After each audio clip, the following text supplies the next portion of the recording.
وَلَقَدْ يَسَّرْنَا الْقُرْآنَ لِلذِّكْرِ فَهَلْ مِن مُّدَّكِرٍ. In the name of Allah, the Compassionate, the Merciful. Ta. Seen. Meme. These are the verses of the clear book. We narrate to you from the history of Moses and Pharaoh, in truth, for people who believe. Pharaoh exalted himself in the land, and he divided its people into factions.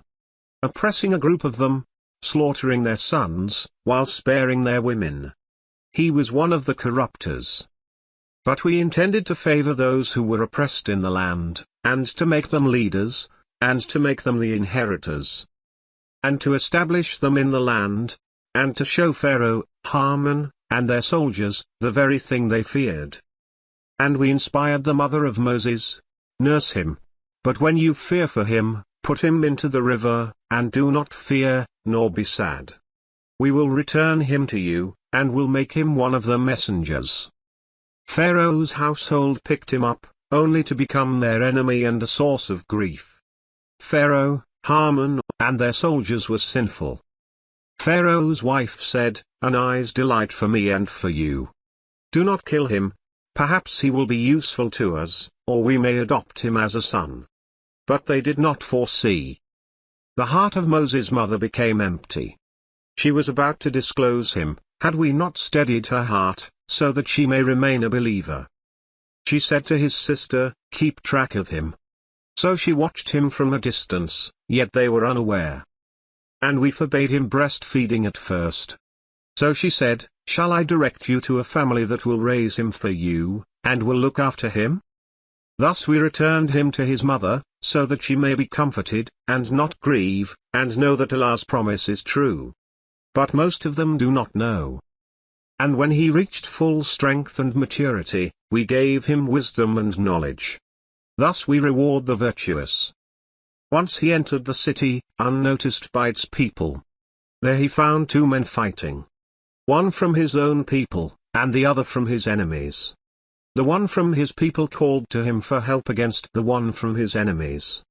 So Moses struck him, and put an end to him. He said, "This is from Satan's doing. He is an enemy that openly misleads." He said, "My Lord, I have wronged myself, so forgive me." So he forgave him. He is the forgiving, the merciful. He said, "My Lord, because of your favors upon me, I will never be a supporter of the guilty."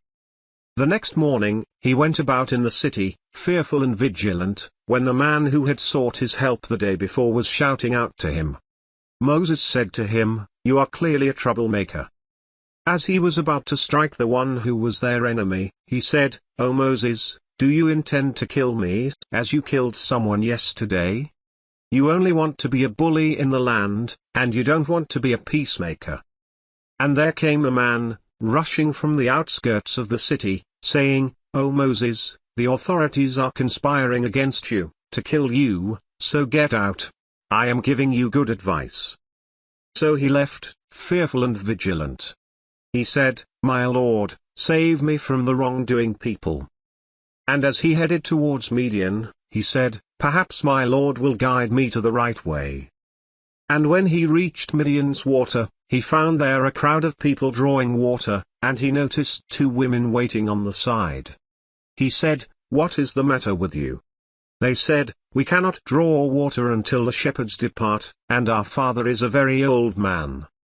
So he drew water for them. Then he withdrew to the shade and said, "My Lord, I am in dire need of whatever good you might send down to me."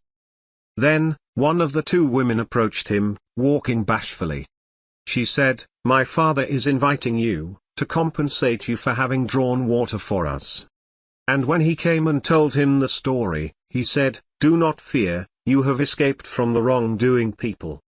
One of the two women said, "Father, hire him. The best employee for you is the strong and trustworthy." He said, "I wish to marry you to one of these two daughters of mine, provided you stay in my service for 8 years. But if you complete 10, it is up to you. I do not intend to be hard on you. You will find me, Allah willing, of the righteous." He said, let this be an agreement between you and me. Whichever of the two terms I complete, there shall be no reprisal against me. And Allah is guardian over what we say. When Moses completed the term and departed with his family, he noticed a fire by the side of the mount. He said to his family, "Stay here. I have glimpsed a fire. Perhaps I can bring you some information from there, or a torch from the fire, so that you may warm yourselves." And when he reached it, he was called from the right bank of the valley, at the sacred ground, from the bush, "O Moses, it is I, Allah, Lord of the worlds. Throw down your cane." And when he saw it wiggling, as if it were possessed, he turned in retreat without returning. "O Moses, draw near, and do not fear, you are perfectly safe. Put your hand inside your pocket, and it will come out white, without blemish. And press your arm to your side, against fear. These are two proofs from your Lord, to Pharaoh and his chiefs. They are sinful people." He said, "My Lord, I have killed one of them, so I fear they will kill me.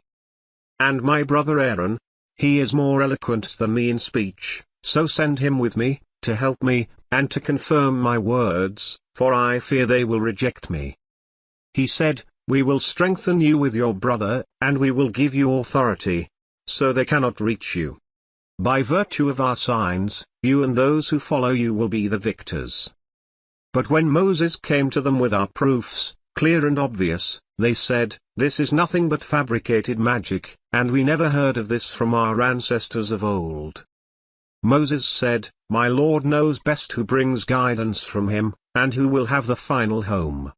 The wrongdoers will not succeed." Pharaoh said, "O nobles, I know of no God for you other than me.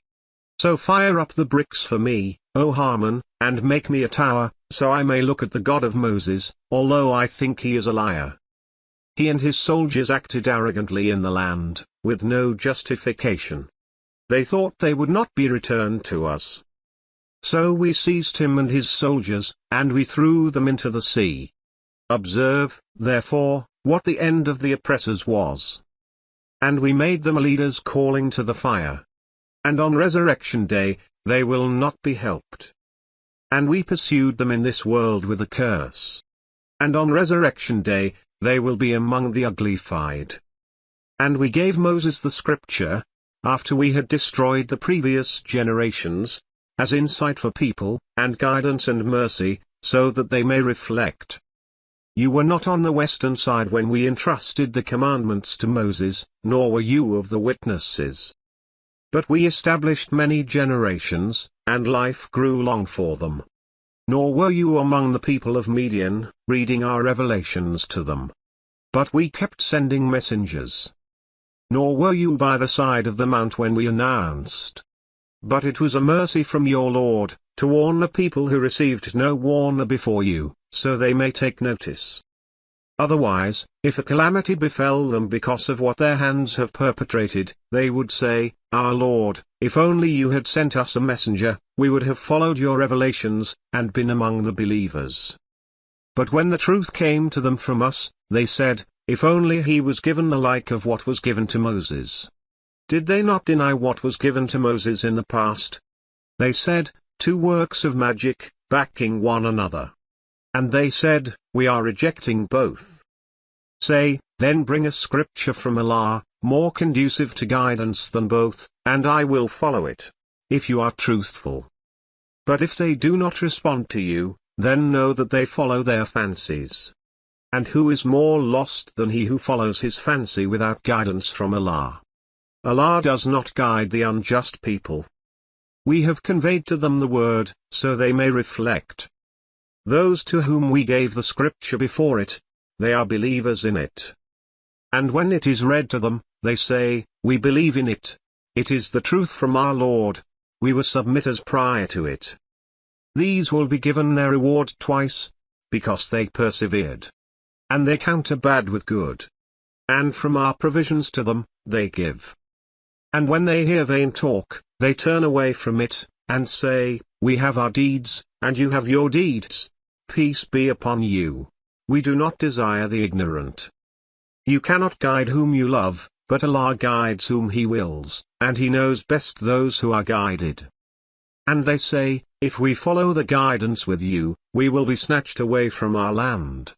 Did we not establish for them a safe sanctuary, to which fruits of all kinds are brought, as a provision from us? But most of them do not know. And how many a town have we destroyed who exulted in their life of ease? Here are their dwellings, uninhabited after them, except for a few. And we are the inheritors. Your Lord never destroys towns without first sending a messenger in their midst, reading to them our revelations.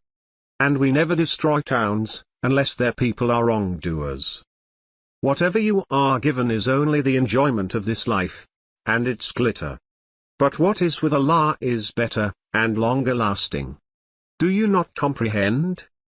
Can someone to whom we promised a good promise, which he will attain, be equal to someone to whom we gave enjoyments in this world, but who will be, on resurrection day, among the arraigned? On the day when he calls out to them, and he says, where are my partners, those whom you claimed? Those against whom the word is justified will say, our Lord, these are the ones we caused to deviate. We caused them to deviate, as we ourselves deviated. We declare our innocence to you. It was not us they worshipped. And it will be said, call on your partners. And they will call on them, but they will not answer them. And they will see the suffering. If only they were guided. On the day when he calls out to them, and he says, what did you answer the messengers? They will be blinded by the facts on that day, and they will not ask one another. As for he who repents, believes, and works righteousness, he may well be among the winners. Your Lord creates whatever He wills, and He chooses. The choice is not theirs. Glory be to Allah, and exalted is He above the associations they make. And your Lord knows what their hearts conceal, and what they disclose. He is Allah. There is no God except He. To Him belongs all praise in this life, and in the next. All authority is His. And to Him, you will be returned. Say, have you considered? If Allah were to make the night continuous over you until the day of resurrection, which God other than Allah could bring you light? Do you not listen?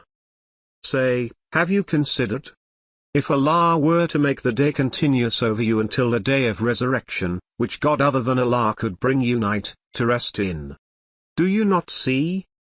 Out of His mercy, He made for you the night and the day, so that you may rest in it, and to seek of His bounty, so that you may give thanks. On the day when He calls out to them, and He says, where are my associates, those whom you claimed? And we will pull a witness from every group, then say, produce your evidence. Then they will realize that the truth is Allah's, and those they used to invent have abandoned them. Korah belonged to the people of Moses, but he exploited them. We had given him treasures, the keys of which would burden a group of strong men. When his people said to him, do not be overjoyed. Allah does not like the exultant. But seek, with what Allah has given you, the home of the hereafter. And do not neglect your share of this world. And be charitable, as Allah is charitable to you. And do not work corruption on earth. Allah does not like the corrupters. He said, I was able to obtain this because of the knowledge I have. Did he not know that Allah has destroyed generations before him, who were stronger than him, and possessed greater riches? But the guilty will not be asked about their sins. And he came out before his people in his splendor. Those who desired the worldly life said, if only we possessed the likes of what Korah was given. He is truly very fortunate. But those gifted with knowledge said, woe to you. The reward of Allah is better for those who believe and work righteousness. Yet none attains it except the patient. So we caused the earth to cave in on him and his mansion. He had no company to save him from Allah, nor could he defend himself. And those who desired his position the day before were saying, alas! It seems Allah gives abundantly to whom He wills of His servants, or sparingly. Had Allah not been gracious to us, He would have caved in on us. Oh, certainly, the ungrateful never prosper. That home of the hereafter, we reserve it to those who seek no superiority on earth, nor corruption. And the outcome is for the cautious. Whoever comes with virtue will have what is better. But whoever comes with evil, the evildoers will be punished only for what they used to do. He who mandated the Quran to you will return you home. Say, my Lord knows best anyone who brought the guidance, and who is in obvious error. You did not expect the scripture to be transmitted to you, except mercy from your Lord. So do not be a supporter of the unbelievers. And do not let them divert you from Allah's revelations after they have been revealed to you. And pray to your Lord, and never be of the associators. And do not call upon another God along with Allah. There is no God but He. All things perish, except His essence. Judgment belongs to Him. And to Him, you will be returned.